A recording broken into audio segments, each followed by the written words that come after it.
Tax. अभी हम बात करेंगे टैक्स के बारे में। बहुत सारे स्टूडेंट मुझे मैसेज करते हैं कि सर टैक्स पढ़ा दीजिए, अकाउंट्स, इन्वेंट्री, फाइनेंस, बैंकिंग पढ़ा दीजिए, टैली पढ़ा दीजिए। तो पढ़ाना कोई बड़ी बात नहीं है, लेकिन ये टॉपिक बहुत लंबी है, उसे मैं 10-20 मिनट की वीडियो में समेट नहीं पाऊंगा। जहाँ तक टैली की बात है, टैली में अकाउंट्स है, इन्वेंट्री है, टैक्सेशन है, बैंकिंग है, पेरोल है। इसके ऊपर मैं लगातार 4 महीने नॉन स्टॉप लेक्चर दे सकता हूँ। लगातार 4 महीने में नॉन स्टॉप लेक्चर दे सकता हूँ। डेली लेक्चर दूंगा तब भी खत्म नहीं होगा, इतनी ये बड़ी टॉपिक है ये।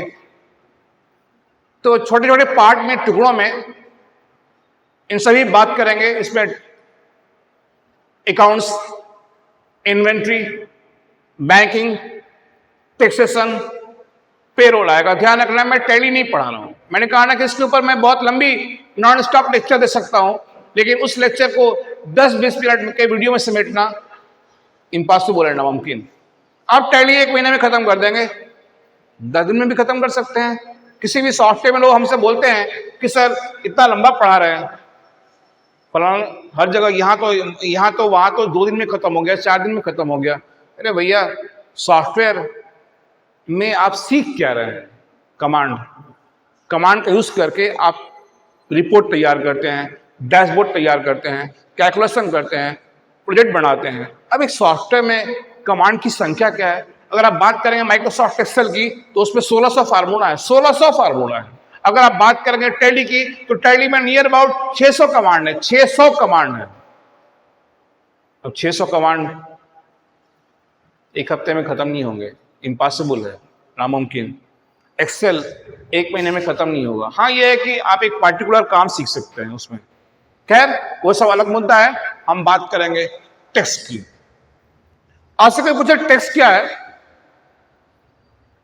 तो आप कहेंगे कर। अब अगला सवाल कर दे कि कर क्या होता है, फिर क्या होगा भाई? तो टैक्स की परिभाषा कर नहीं है, टैक्स की हिंदी कर है। टैक्स क्या है? आपसे कोई पूछे टैक्स क्या है? टैक्स सरकार की आमदनी का स्रोत है। एकदम इजी, आधा वाक्य। आपसे कोई पूछे टैक्स क्या है, तो टैक्स सरकार की, राज्य के मुखिया की आमदनी का स्रोत है। सरकारों को टैक्स से आमदनी होती है, और उसी टैक्स से प्राप्त हुई आमदनी से सरकारें राज्यों में, वो कोई भी राज्य हो, राज्यों में विकास से काम करती हैं, अपने एम्प्लॉयज को तनख्वाह देती हैं, स्कूल कॉलेज बनवाती हैं। तो सरकार को आमदनी कहां से होता है? टैक्स से। इसे रेवेन्यू भी कहा जाता है। मैंने कहा इसको रेवेन्यू भी कहते हैं, राजस्व। तो सरकार को आमदनी होती है टैक्स से। सरकार चलती है किससे? टैक्स से मिले हुए धन से, पैसे से। तो आपसे कोई पूछे टैक्स क्या है, तो टैक्स सरकार की आमदनी है, या ये भी कह सकते हैं आप, टैक्स सरकार की आमदनी का एक स्रोत है। सरकारें जनता से, कंपनियों से टैक्स लेती है। इसे हिंदी में, रेवेन्यू को हिंदी में राजस्व भी कहते हैं। राजस्व मतलब वो चीज, टैक्स वो चीज है जिससे राज्य की व्यवस्था चलती है, जिससे राज्य चलता है। जाहिर सी बात है, किसी भी राज्य को चलाने के लिए धन चाहिए, और राज्य धन का जुगाड़ करता है आपसे लिए गए टैक्स से। जहां तक हम अपने देश भारतवर्ष की बात करें, तो यहाँ पे टैक्स का इतिहास बहुत पुराना है। वैदिक काल से टैक्स सिस्टम चला आ रहा है। आज सरकारें टैक्स वसूलती हैं धन के रूप में, लेकिन एक जमाने में, एक दौर में टैक्स सरकारें, राजा महाराजा वसूलते थे अनाज के रूप में भी, पशुओं के रूप में भी। आपके ऊपर टैक्स बनना है तो आप अपना ये पशु दान दे दीजिए सरकार को। आपके ऊपर टैक्स बनना है, कर बनना है, तो अपना गेहूं चावल दे दीजिए सरकार को। तो मैं ये बोल रहा था कि भारतवर्ष में टैक्स का इतिहास बहुत पुराना है। वैदिक काल से कर प्रणाली चली आ रही है। उसके बाद मौर्य वंश के दौर में, मुगल वंश के दौर में, अंग्रेजों के दौर में भी टैक्स सिस्टम चला, लेकिन कोई लिखित सिस्टम नहीं था। अलग अलग दौर में अलग अलग राजाओं ने, महाराजाओं ने अलग अलग हिसाब से कर लगाए। उन करों के बहुत सारे नाम दिए जो आप किताबों में पढ़े भी होंगे। अगर हम इंटरनेशनल लेवल पे टेस्ट की बात करें तो एक अर्थशास्त्री का नाम आता है, और वो अर्थशास्त्री हैं Adam Smith. Adam Smith, Adam Smith. इनके 3 नाम हैं। एडम स्मिथ को फादर ऑफ मॉडर्न टेस्ट सिस्टम भी कहते हैं। एडम स्मिथ को फादर ऑफ कैपिटलिज्म भी कहते हैं। एडम स्मिथ को फादर ऑफ इकोनॉमिक्स भी कहते हैं। सुना होगा आपने, जैसे father of computer Charles Babbage, ऐसे ही father of economics Adam Smith, father of capitalism Adam Smith, father of modern टेस्ट system Adam Smith. Adam Smith ने 1776 में एक किताब लिखा। उस किताब का नाम दिया the wealth of nation. The wealth of nation. तो एडम स्मिथ ने अपनी किताब द वेल्थ ऑफ नेशन के द्वारा दुनिया के सामने पहली बार एक मॉडर्न टैक्स सिस्टम प्रस्तुत किया, लाया। तो आज जो आप टेस्ट के नियम, रूल वगैरह देख रहे हैं, या एक सिस्टमेटिक ढंग से डेवलप की गई, बनाई गई कर प्रणाली देख रहे हैं, ये देन है एडम स्मिथ की। आगे हमारे देश में टेस्ट के नाम पर पहला टेस्ट लागू हुआ 1860 में। टेस्ट के नाम पे, ध्यान देना है, टेस्ट के नाम पे। उससे पहले लगान कर वसूले जाते थे, लेकिन इंग्लिश का जो ये वर्ड है टेस्ट, 3 अक्षर का, टेस्ट के नाम पे पहली बार टेस्ट लगा 1860 में। ध्यान रखिएगा, अंग्रेजी दौर में, ब्रिटिश हुकूमत के दौर में। आपको याद भी होगा 1857 में देश में क्रांति हुई थी। पढ़ा होगा आपने इतिहास की किताबों में, और नहीं पढ़े तो पढ़ना चाहिए। उन बहादुरों को याद करना चाहिए जिन्होंने देश को आजाद कराने के लिए 1857 में अपनी कुर्बानी दे दी। तो 1857 में जो क्रांति हुई थी, उस क्रांति की वजह से ब्रिटिश हुकूमत को, अंग्रेजों को बहुत नुकसान हो गया था, बहुत लॉस हुआ था। अब उस क्रांति के बारे में बहुत सारी बातें पढ़े होंगे। तो उस नुकसान की भरपाई करने के लिए अंग्रेजी हुकूमत ने 3 साल बाद, या यूं बोले 2.5 साल बाद, 1860 में पहली बार इस देश में टैक्स करके कोई टैक्स लाया, जिसका नाम दिया इनकम टैक्स। इनकम टैक्स, आमदनी पर लगने वाला कर, आयकर। तो ये आयकर उस अंग्रेजी हुकूमत की देन है जो लगाई गई थी 1860 में 1857 की क्रांति से हुए नुकसान की भरपाई करने के लिए। यह भी आपको याद रखना है। हालांकि बाद में भारत सरकार ने बाकायदे एक इनकम टैक्स एक्ट लाया, आईटी एक्ट। जब मैं बात कर रहा हूं आईटी एक्ट की, तो यहां पे कोई कंफ्यूज भी हो सकता है। कंफ्यूज वो क्या? आज के दौर में IT act information technology act है। Information technology act. Social media पे कोई कुछ गलत, भ्रामक अफवाह फैला रहा है, मैसेज डाल रहा है, किसी को गाली गलौज कर रहा है, बेबुनियाद फर्जी खबरें फैला रहा है, तो उसको सजा होती है या उसके ऊपर मुकदमे होते हैं आईटी एक्ट के थ्रू। लेकिन मैं उस आईटी एक्ट की बात नहीं कर रहा हूं। आईटी के 2 फुल फॉर्म है। आईटी के 2 फुल फॉर्म है। एक आईटी, मैं बात कर रहा हूं इस आईटी की जिसको बोलते हैं इनकम टैक्स, और एक और आईटी है जो कंप्यूटर वाले पढ़ते हैं, कंप्यूटर वाले काम करते हैं, इसको हम बोलते हैं इंफॉर्मेशन टेक्नोलॉजी। तो मैं आज इंफॉर्मेशन टेक्नोलॉजी की बात नहीं कर रहा हूं, मैं बात कर रहा हूं इनकम टैक्स की। तो मैंने कहा कि इनकम टैक्स देश में लगा, कब लगा?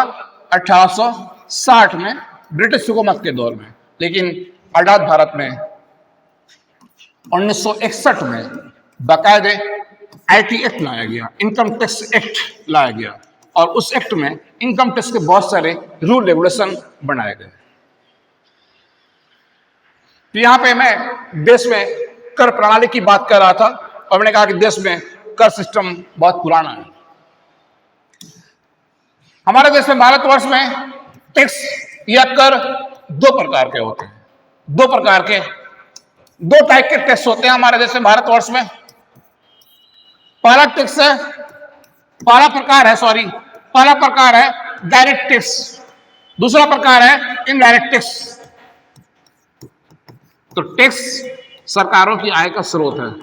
टैक्स से सरकारों को आमदनी होती है, सरकार तमाम विकास से काम करवाती है, अपने बहुत सारे एम्प्लॉइज को तनख्वाह देती है, स्कूल कॉलेज खोलती है। तो उससे पैसा कहां से आता है? उससे पैसा आता है टैक्स से। एक आम आदमी को, कॉमन मैन को ये लगता है कि सरकार के पास कोई नोट छापने वाली मशीन है, सरकार नोट छाप दे, फटाफट काम करे। ऐसा नहीं भैया। इकोनॉमिक्स बहुत दिलचस्प सब्जेक्ट भी है और बड़ी हार्ड भी है। तो सरकार के पास पैसा कहां से आता है, उसको जानने के लिए आपको इकोनॉमिक्स या फिर टैक्स पढ़ना पड़ेगा और बहुत जरूरी है। और राजनीति को समझना है तो इकोनॉमिक्स पढ़ना पड़ेगा। अगर राज्य व्यवस्था को समझना है तो अर्थशास्त्र पढ़ना पड़ेगा। ये मैं नहीं कह रहा हूं, हजारों साल पहले चाणक्य कह के गए कि अगर राज्य व्यवस्था को समझना है तो अर्थशास्त्र पढ़िए। अर्थशास्त्र पढ़ना बहुत जरूरी है, इकोनॉमिक्स पढ़ना बहुत जरूरी है सिस्टम को समझने के लिए। खैर, वो एक अलग पॉइंट हो गया। फिलहाल यहां पे आते हैं। तो टैक्स कितने प्रकार के हैं? दो प्रकार के, डायरेक्ट और इनडायरेक्ट। इनमें डिफरेंसेस क्या है, इनमें अंतर क्या है? डायरेक्ट टैक्स जिसके ऊपर लगाया गया वही पेड करेगा। वो अपने टैक्स का भार, बोझ या दायित्व दूसरे के ऊपर ट्रांसफर नहीं कर सकता है या दूसरे से वसूल नहीं सकता है। ध्यान देना है। मैंने कहा डायरेक्ट टैक्स जिसके ऊपर लगाया गया वही पेड करेगा, या जिसके ऊपर बनता है वही पेड करेगा। वो अपने टैक्स का बोझ, भार या अपना लायबिलिटी, दायित्व टैक्स वाला वो दूसरे के ऊपर ट्रांसफर नहीं कर सकता है। जैसे आपकी आमदनी सरकार के द्वारा बनाए गए स्लैब से या लिमिट से अधिक जा रही है, सपोज दैट 8 लाख से अधिक जा रही है, तो आपके ऊपर इनकम टैक्स बनना है, तो आप खुद इनकम टैक्स पेड करेंगे। तो इनकम टैक्स आप खुद पेड करेंगे, अपने पॉकेट से, अपने पास से आप सरकार को पेड करेंगे। तो आप सरकार को इनकम टैक्स डायरेक्ट दे रहे हैं, तो इनकम टैक्स डायरेक्ट टैक्स हो गया। Yes, income tax direct tax है। मैंने कहा टैक्स कितने प्रकार के? दो प्रकार के। पहला है डायरेक्ट टैक्स, दूसरा है क्या? Indirect tax. दोनों में डिफरेंसेस क्या है, अंतर क्या है? तो मैंने कहा डायरेक्ट टैक्स जिसके ऊपर लगता है वही पेड करेगा, और वो खुद सरकार के पास, ये सरकार के द्वारा अधिकृत किसी बैंक में ऑनलाइन या ऑफलाइन जमा करेगा।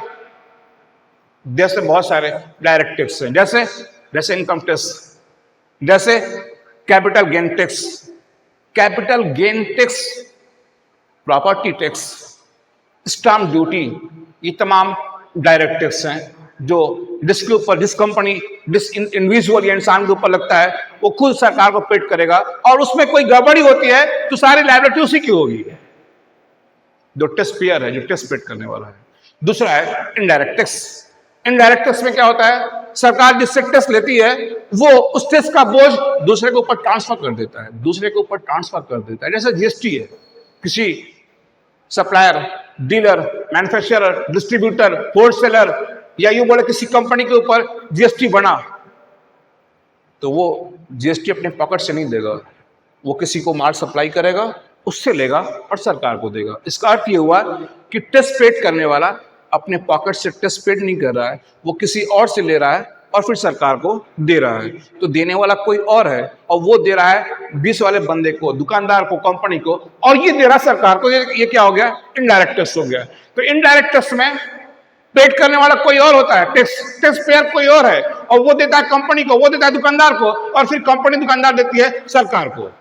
इसका मतलब ये हुआ, इसका अर्थ ये हुआ कि जिसके ऊपर टैक्स लगाया गया वो टैक्स का भार दूसरे के ऊपर ट्रांसफर कर दिया, यानी टैक्स का भार आम आदमी के ऊपर ट्रांसफर कर दिया। जैसे जीएसटी है, तो GST, VAT, service tax, TDS, sale tax, ये सारे इनडायरेक्ट टैक्स हैं। और इनडायरेक्ट टैक्स में टैक्स जिसके ऊपर लगता है वो टैक्स का भार, बोझ, लायबिलिटी दूसरे के ऊपर ट्रांसफर कर देता है, दूसरे से लेता है और फिर सरकार को पेड करने का काम करता है। या इसको हम ऐसे भी कर सकते हैं कि टेस्ट देने वाला कोई और है और वो सीधे सरकार को नहीं देता है, वो देता है देश के किसी कंपनी को, व्यापारी को, डीलर को, डिस्ट्रीब्यूटर को, और वो सरकार को देता है। तो ये हो गया indirect tax.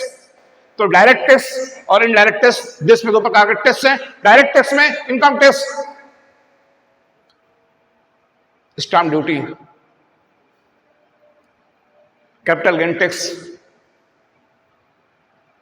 Property tax, professional tax, ये बहुत सारे डायरेक्ट टैक्स हैं। Indirect tax, VAT, GST, TDS, sale tax, service tax.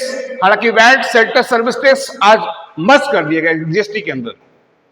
और डायरेक्ट इनडायरेक्ट में एक और फर्क है। डायरेक्ट टैक्स में कोई पेमेंट करने में गड़बड़ी होती है तो जो सरकार को पेड कर रहा है उसी की रिस्पॉन्सिबिलिटी है, वही पकड़ा जाएगा। और इनडायरेक्ट टैक्स में पेड करने वाला आम आदमी है, वो दे दिया जिस कंपनी और जिस दुकानदार को। अब उस कंपनी, उस दुकानदार की लायबिलिटी है, दायित्व है, वो सरकार को टैक्स दे। उसमें कोई हेराफेरी होती है तो अब वो आम आदमी नहीं, जो टैक्स पेड किया वो नहीं, कंपनी, दुकानदार लायबल होगा, जिम्मेदार होगा। तो ये देश में टैक्स दो प्रकार के, डायरेक्ट और इनडायरेक्ट।